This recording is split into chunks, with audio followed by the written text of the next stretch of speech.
Hey guys, I wanted to pop on. We're about to wrap up the semester, so I wanted to be sure to leave you with a video, especially for those of you that I won't get to see in the fall.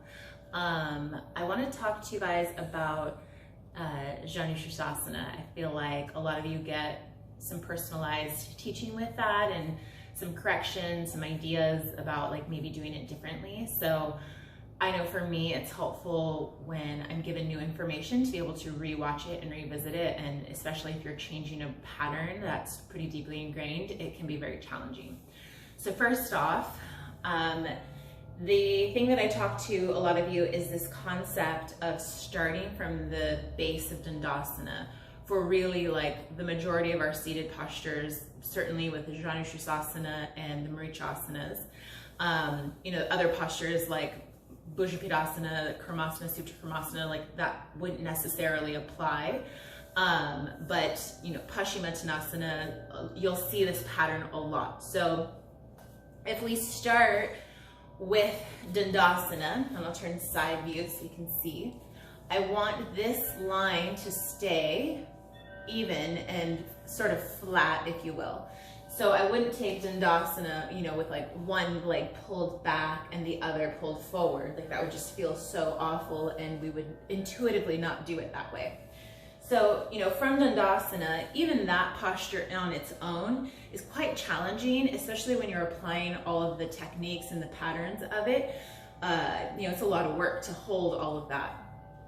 So the first place I'll talk about is your feet. We want the feet just the same as they would be in Samasthiti. So there's going to be activation to the toes and to the foot itself.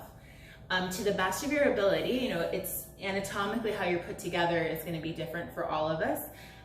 My knees are kind of like wide, like wider than the rest of my legs. So for me to bring my feet all the way together, it takes a lot of work, and I don't force it because the bones of my knees like rub up against each other and it feels really bad. It just doesn't feel good. So I get at about, something like that. Some people can, oh, that feels so weird, can do that, but that throws me into a different rotation. So, a best case scenario, if you could just bring your big toes together, something like that would be great. And I want there to be a sense that I'm standing on my feet, even though I'm sitting down, because Dandasana is going to be a representation of what we're doing in Samasthiti, only I'm bent in half. But all the same things are happening in the body. A way that you can bring engagement to the legs is by pushing through the back of the heel, like down into the floor. And this part of the hamstring, depending on the size of your hamstring, if you're really muscular, you might be able to feel pushing down through that belly part. I can't feel that, so I have to think about pushing up closer to my butt. And so pushing those areas down into the floor, you can see already I have a bit of space underneath my knee, which I want. It's very simple for me to drop and drive my knee down to find leg engagement, but that's not a great overall healthy, sustainable way to do the practice. So some engagement at the bottom of the heel, the back of the heel, some engagement down through my hamstrings. I'm pushing my sitting bones down, and I also have them slightly tucked. I'm not aggressively trying to tuck under. I just am not trying to peel them back and expose them. By doing that, by peeling the flesh back and exposing the sitting bones into an anterior tilt position, like if my pelvis was flared back, then I'm putting this area of where the hamstring inserts into the sitting bone in a very vulnerable position. And you maybe have experienced it, a lot of us have, and we call it yoga butt. And it takes a long time to heal, and it can be very, very frustrating and uncomfortable. And the way to avoid that is not exposing that area. It's not really meant to stretch there. We want to feel majority of the sensation in the belly of the muscle best we can. You may feel it up a little high, but as long as that's not the only place you're feeling it, you should be okay. So I'm gonna pull my feet back, I'm gonna push my heels down, I'm gonna push my hamstrings down, sitting bones slightly tucked. I have an internal rotation of my thigh bones. So if my arms are my thigh bones, this would be external rotation, and I wanna roll my thighs in. So I'm creating some space across my sacrum. My hands are gonna go somewhere outside my hips, depending on the length of your arm. It might, depend on where you need to put your hands. And depending on the length of your arm, you may need to bend your elbows a little bit or have, a little bit of space between your palm and the floor. If you have shorter arms, getting your palm flat might be really difficult with straight arms. So maybe you could be lifted a little bit to maintain straight arms. So I'm gonna put my hands here, I'm setting my legs. I'm gonna lift my ribs away from my hip bone, so I'm engaging my back muscles, I have Uddiyana Bandha pulled in, Mula Bandha drawn up. And then I'm gonna push into my hands a bit so that I can really work internal rotation of my upper arm bone, so I have my arms spinning in and my shoulder pulling back. I want my ears to relatively stack over my shoulders best that I can, so I don't wanna do this, and I don't wanna be hanging out like here. It wants to be very active, and I want to pull my ears back and tuck my chin slightly and look past my nose. Now, already there's some quivering happening because I've already practiced and my muscles are fatigued. So I know I'm working here. I could easily sit and it turns off right away, and maybe you wouldn't even be able to tell that was going on. So do your best to apply the technique, to not overly engage the muscles, but to try to at least keep this concept of toned muscles and not totally relaxed. So that base of Dandasana is where we want to then explore Janu A-C, all three of them, and all of the Marichasanas. So if I was to fold in Paschimottanasana, my spine would come straight down the middle over my legs. And if I was to move one leg out to the side for a moment and line up where my pubic bone lined, it would relatively meet my heel. Now, if you're able to bring your feet all the way together, this line is a little easier to find. But since I know I can't do that, I just measure it where it would be if I was able to bring my heels together. I'll scooch back a little bit so you can see that. So this would be my spine just straight over my legs. My pubic bone would line up right about there. So if I move this leg out to the side, I still want this to be the line that I'm gonna fold over. So for Janu A, I like to roll my thigh out, drop my foot. So I'm creating external rotation. And then pull the heel in towards my pubic bone as closely as I can without disrupting the line of Dandasana behind me. So what I see really often, and this is so that we can get further and deeper into the fold, but what I see all the time, not just with you guys, but in general, is that we pull the leg back and we hike the hip back. So now I've really disrupted this line. Let's see if I can get a better angle so you can see that. It's kind of hard because my pants and my shirt match, so you can't really tell the dramatic line break. But if I pull this hip way back, my left hip is forward, my right hip is pulled back. And then when I go to fold, it moves the stretch up into my QL, which isn't a bad thing, but it's not really where the work is for what this posture is preparing the body for. So the same idea is gonna apply. So I'll show you again. I let the leg roll into external rotation. I draw the heel as close as I can without disrupting that line. Now my leg is in external rotation, but now I want to apply internal rotation of the thigh bone, and I want to wrap this right hip forward. So I'll feel a deep sensation in the inner thigh, groin area, maybe into the back area of the hip, piriformis, like glute medius potentially. I might not feel it so much in the back, and that's okay. These are hip openers. They're preparing us for deeper hip explorations, like Marichasana B and D. Excuse me. So another way to help maintain that rotation, creating in the body, is to flex the foot, to drag the right toe towards the shin, and it's almost like you're pulling the foot on the mat, but really the only spot you'll see it move is the right toe being pulled back. And the same thing, often in order to make that twist, we use the spine and we pull the spine to go over the left leg.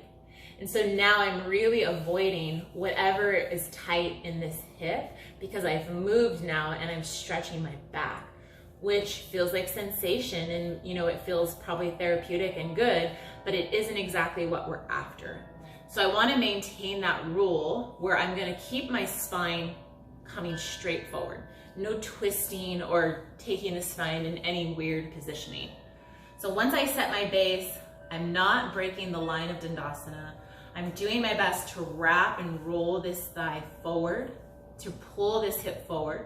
Then I'm going to come and catch my foot or my wrist, and I'm going to aim my chin just to the inside of my shin, not on top of it, just to the inside, so that if I was to release this leg, it would be right next to the other, and my spine would be just as though I was in Paschimottanasana. This rule applies to all three.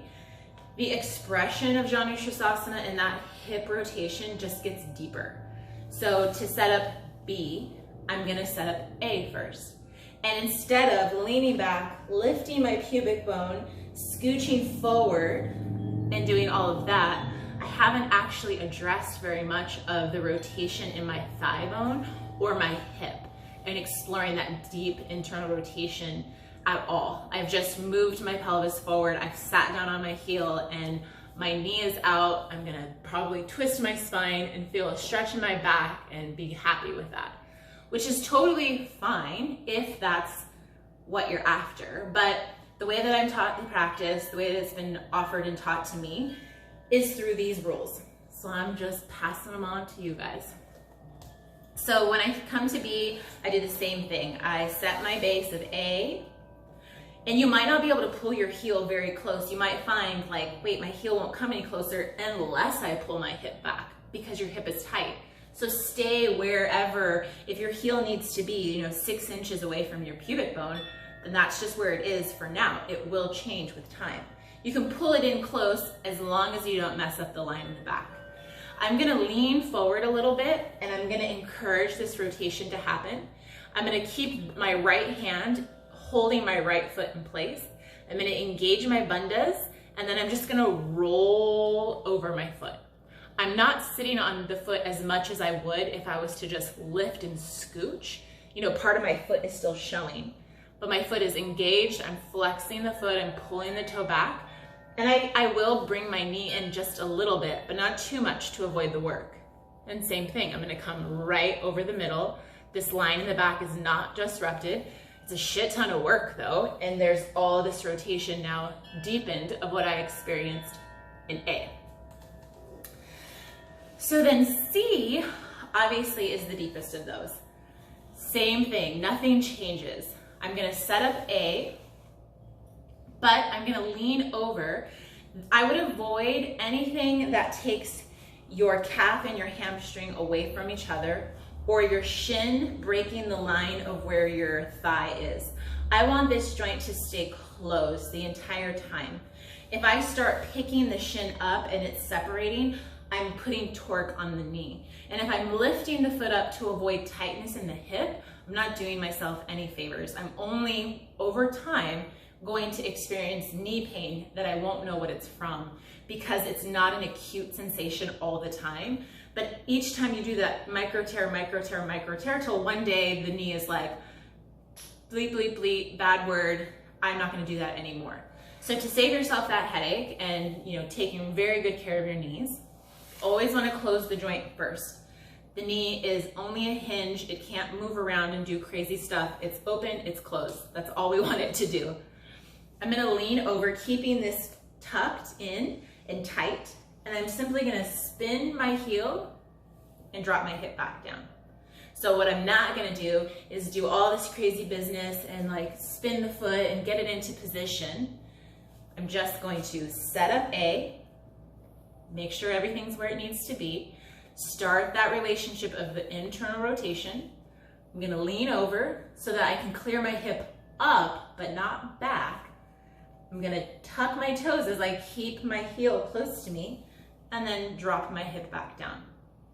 I would also avoid scooching deeper into it. That can also be a lot for the knee to take. Just allow the hip to be wherever it's at. it's going to continue to deepen, especially if you're applying the same technique correctly every day.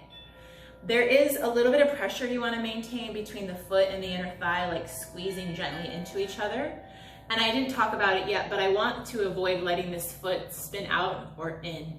I want to keep the toes straight up, the thigh rolled in slightly, and there's a lot of engagement happening in that leg as well. And then same idea, I would fold right to the inside, not directly over the leg. So that's Janu A-C. Now Marichasana, it gets a little bit more tricky because we're very focused on the depth of the fold and the bind usually. So it's very common to pull this hip way back, to reach around to catch the bind, and then at whatever means possible, take the chin to the shin. So what's happening is that I've allowed the line to get way broken. I've broken the line, and I've allowed my right sitting bone to start to flare back behind me. And the right side of my pelvis is in an anterior tilt position, which is not what I want. It is totally avoiding the work of the pose. So what I want is the line of Dandasana. I want to pull the foot in just to the outside of my sitting bone. My sitting bone is right here. It's not way out here. I don't want my foot way out in space. Literally, for my body, the way it's anatomically put together, that only gives me like 3 inches between my foot and my inner thigh. You might have 5 inches, somebody else might have 2 inches, but it's not the outside of your hip. You have to feel around and figure out where your sitting bone is, and then your heel is just to the outside of that. The other thing is that you're not gonna let yourself tilt and pick your hip up and flare your sitting bone back. It will come up off the floor, but you're gonna keep it scooped. You're gonna maintain a slight posterior tilt. So I'm not gonna go that way. I'm gonna keep a slight posterior tilt. I don't need to, do something like that. I just wanna stay somewhat neutral. The sitting bone's grounding down and slightly pulled under. The easiest way for me personally, I have found to maintain this in my practice is by thinking about squeezing my hamstring into my calf. If I only think with the side of my pelvis, then I end up overdoing that, and that doesn't feel great if you're overly taking that posterior tilt. It's very slight and subtle, and it's simply to avoid going into an anterior tilt where the sitting bone's scooped back behind you like it would for a back bend.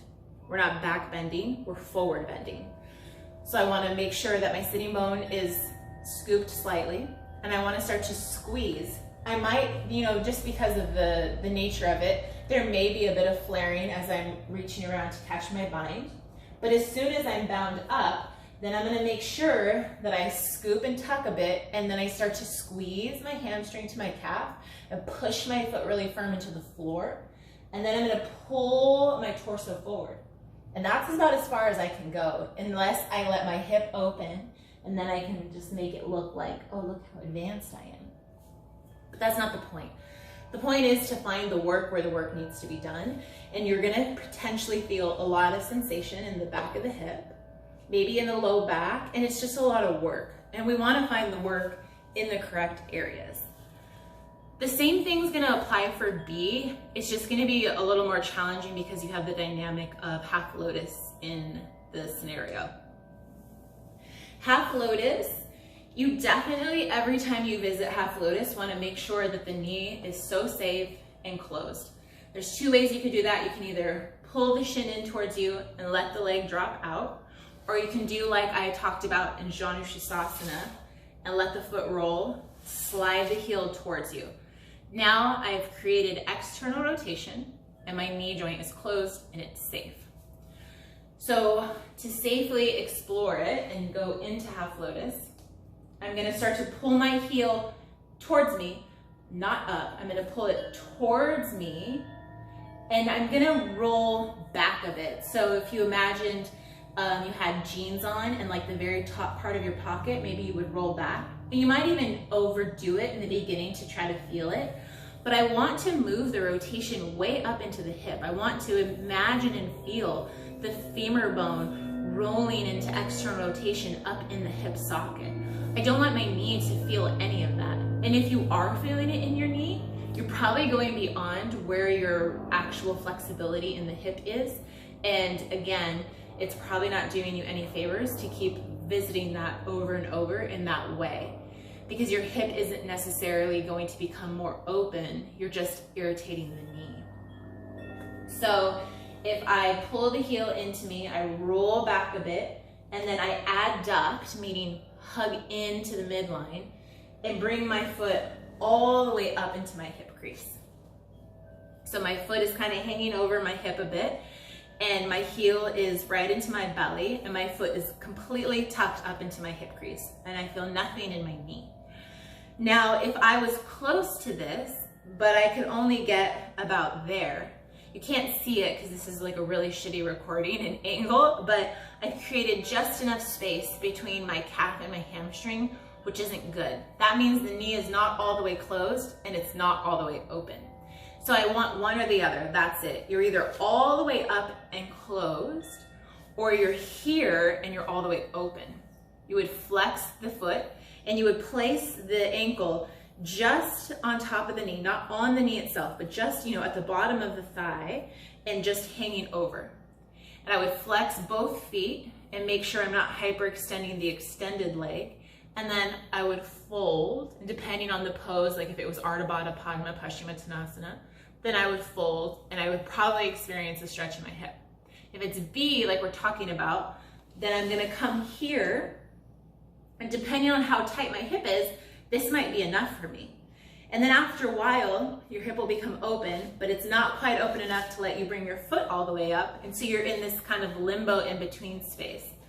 So to explore more work here, you're gonna start to let this thigh come down to the floor, which is very intense, no matter how open your hip is. So you would allow it to start coming here and stretching the hip. Actually, you want to come this way. Yeah, sorry. You want to come forward, because if I was in half lotus and working towards B, I come forward so that I can come around to bind. So same idea, but with the figure 4 shape. So I'd come here and I would rock and shift my weight forward. Very intense, big, deep, like external hip rotation. So if you get to the point where you can start to do that, like half lotus is coming, no problem.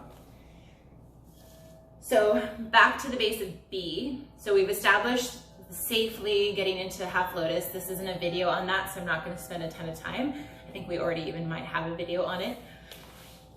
But again, I'm going to do my best to keep my foot that's stamped down just to the outside of my sitting bone, not stuck way out, so that I can fold deeper.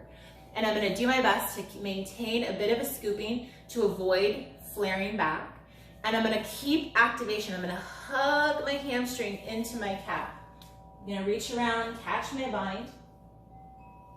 I'm going to make sure I'm not flaring back. I'm going to scoop.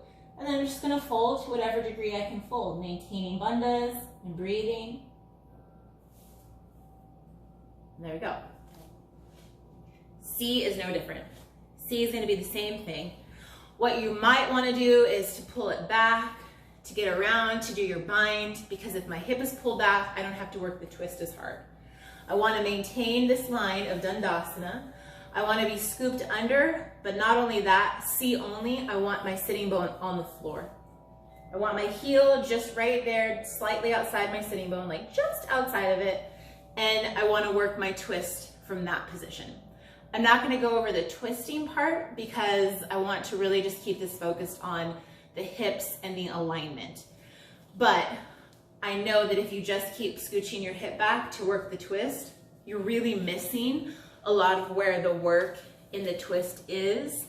And what Ryan and I have found is that it just kind of slows down the process of advancing in those postures and really like feeling the twist from T12 up. So like if you thought about where a sports bra or a bra line might be, a lot of the times where we're twisting from is our low back and our sacrum. and it's not a good, healthy, long-term place to be twisting from. So it might, for a while, feel limiting if you start moving the twist up into this region. It's gonna feel like maybe kind of foreign, uncomfortable, and I would just encourage you to allow that be whatever it is. So I feel like pretty confident with that it'll bring up some questions, I'm sure. So watch the video, maybe rewatch segments of it again, and just remember the rules. I'm working from the base of Dandasana. I don't want to pull one hip way back in order to go deeper into the pose. I want to find the work where the work needs to be. Whatever the position is, I'm not trying to avoid where I'm tight so that I can look like I'm going deeper into the pose, right? All right. I hope this helps, and I'll see you soon. Namaste.